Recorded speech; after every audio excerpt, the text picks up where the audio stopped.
दोस्तों नमस्कार, मैं हूं राजकुमार सिंह। आज बात करेंगे भारत की बेटियों की गगनचुंबी उड़ान की। भारत की बेटियों ने इस बार जीत की ऐसी जिद दिखाई कि हार की हैट्रिक के बावजूद महिला विश्व कप क्रिकेट खिताब अपने नाम कर लिया। 2 नवंबर 2025 की रात नवी मुंबई के डीवाई पाटिल स्टेडियम में भारत की बेटियों ने जो करिश्मा कर दिखाया वह किसी भी तरह 25 जून 1983 को लॉर्ड्स में कपिल देव की टीम द्वारा रचे गए इतिहास से कम नहीं है।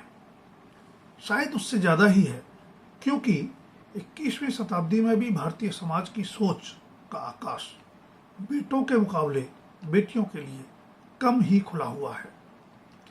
बेशक क्रिकेट अनिश्चितताओं का खेल है जिसमें कुछ भी हो सकता है, लेकिन अनायास नहीं होता, करना पड़ता है।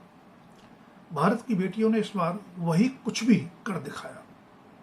लगातार 3 हार के बाद तो सेमीफाइनल में भी पहुंचने के लाले पड़ गए थे।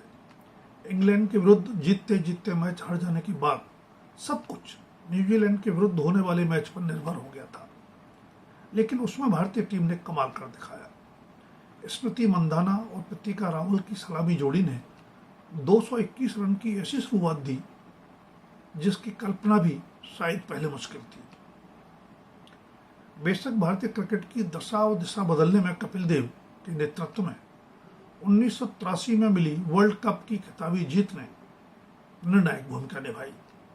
हरमनप्रीत की टीम की यह खिताबी जीत महिला क्रिकेट की दशा और दिशा बदलने में कितनी सफल होगी यह तो समय ही बताएगा, लेकिन बेटियों ने देश का सिर गर्व से ऊंचा कर दिया है और उन पर दौलत और शोहरत की बारिश शुरू हो गई है। 2 बार फाइनल में पहुंचकर भी खिताब जीतने से चूकने का मनोवैज्ञानिक असर बहुत गहरा पड़ता है। इस बार अपनी ही मेजबानी वाले विश्व कप में संतोषजनक शुरुआत के बाद भारतीय टीम अचानक लड़खड़ाती दिखी। हरमन की सेना ने पहले मैच में श्रीलंका को 59 तो अगले मैच में पाकिस्तान को 88 रनों से हराया, लेकिन तीसरे मैच में दक्षिण अफ्रीका ने 3 विकेट से हराकर ऐसी लय बिगाड़ी कि अगले 2 मैचों में हम संभल नहीं पाए। ऑस्ट्रेलिया ने हमें 3 विकेट से हराया तो इंग्लैंड ने 4 रनों से। इंग्लैंड के विरुद्ध जीत की दहलीज पर पहुंचकर हार का असर भी मनोबल पर नकारात्मक पड़ सकता था, और हेड कोच अमोल मजूमदार ने बचा लिया। देश के लिए कभी नहीं खेल पाए घरेलू क्रिकेट के बड़े सितारे अमोल मजूमदार ने ड्रेसिंग रूम में सिर्फ इतना कहा, बेशक यह मैच आपको आसानी से खत्म करना चाहिए था। हम जानते हैं कि मैदान पर खिलाड़ियों को ही खेलना होता है, पर खेल ड्रेसिंग रूम में भी चलता है और मन मस्तिष्क में भी। इसीलिए कहते हैं कि मन के हारे हार है, मन के जीते जीत। कोच की अभिभावक जैसी टिप्पणी का भी परिणाम रहा कि प्रतिका रावल सरीखी सलामी बल्लेबाज के चोट के चलते टीम से बाहर होने के बावजूद सेमीफाइनल में भारतीय टीम ने 7 बार की विश्व विजेता ऑस्ट्रेलिया को परास्त कर शान से तीसरी बार फाइनल में प्रवेश कर खिताबी जीत का सूखा समाप्त करने के अपने इरादे साफ कर दिए। पहले सेमीफाइनल में ऑस्ट्रेलिया को 5 विकेट से हराकर हिसाब चुकता किया।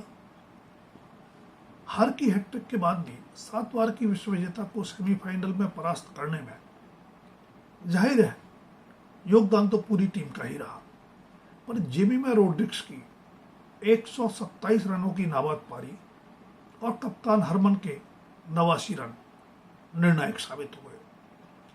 पहले न्यूजीलैंड और फिर ऑस्ट्रेलिया के विरुद्ध यह जीत भारतीय टीम का डगमगाता आत्मविश्वास वापस लौटाने वाली साबित हुई। अचानक भारत की बेटियों को महसूस हुआ कि अतीत में 2 बार टूट चुका सपना इस बार साकार भी किया जा सकता है, पर उसे मैदान पर हकीकत में बदल पाना आसान नहीं था। बेशक दक्षिण अफ्रीकी टीम भी कभी खिताब नहीं जीत पाई, लेकिन 3 बार की उपविजेता होने के अलावा वह इसी विश्व कप में हमें 3 विकेट से हरा चुकी थी। फिर पुरुष टीम हो या महिला टीम, दक्षिण अफ्रीका की फिटनेस और प्रोफेशनलिज्म हमेशा टॉप पर रहे हैं। बारिश के कारण देर से शुरू हुए फाइनल में टॉस जीतने के बावजूद भारत को पहले बल्लेबाजी के लिए आमंत्रित करना भी दक्षिण अफ्रीका के आत्मविश्वास का ही संकेत था। डीवाई पाटिल स्टेडियम पर 300 रनों से भी ज्यादा का स्कोर पहले बन चुका है और कप्तान लौरा वुलवार्ड समेत कुछ वरिष्ठ दक्षिण अफ्रीकी खिलाड़ी गजब के फॉर्म में चल रही थी। सलामी जोड़ी की शतकीय शुरुआत के बावजूद भारतीय टीम को 298 रनों पर रोक देना दक्षिण अफ्रीकी रणनीति की सफलता ही लग रही थी। इसी विश्व कप के सेमीफाइनल में 171 रनों की मैराथन पारी खेलने वाली वुलवार्ड ने फाइनल में भी शानदार शतकीय पारी खेली। सच यही है कि जब तक वुलवार्ड क्रीज पर थी, खिताबी जीत हमसे दूर ही नजर आ रही थी, पर भारतीय बेटियों के जीवट से उनकी टीम पार नहीं पा सकी। जिन शेफाली वर्मा को 15 सदस्यीय टीम में भी नहीं चुना गया था, उन्होंने ही अचानक मौका मिलने पर फाइनल में स्मृति के साथ भारत को शतकीय शुरुआत दी और बाजी हाथ से निकलते देख कप्तान हरमन ने जब गेंद थमाई तो एक नहीं 2 विकेट निकाल कर दिए और वो भी बहुत कम रन देकर। आश्चर्य नहीं कि Shefali Verma player of the match बनी।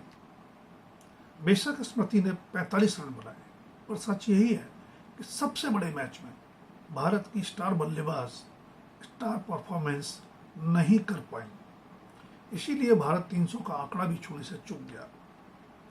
शेफाली की 87 रनों की शानदार पारी के अलावा चमत्कारिक प्रदर्शन किया ऑलराउंडर दीप्ति शर्मा ने। इस विश्व कप में लगातार अच्छा प्रदर्शन करने वाली दीप्ति ने पहले तो बल्ले के साथ 58 रन बनाए और फिर मात्र 39 रन देकर 5 विकेट भी चटकाए।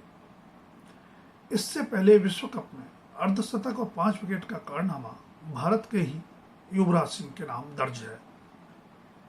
स्वाभाविक ही Deepti player of the tournament घोषित की गई। बेशक क्रिकेट एक टीम गेम है, इसलिए मैदान पर हार जीत में हर खिलाड़ी की भूमिका रहती है। मसलन बल्ले और गेंद के साथ दीप्ति ने अपनी फुर्तीली फील्डिंग से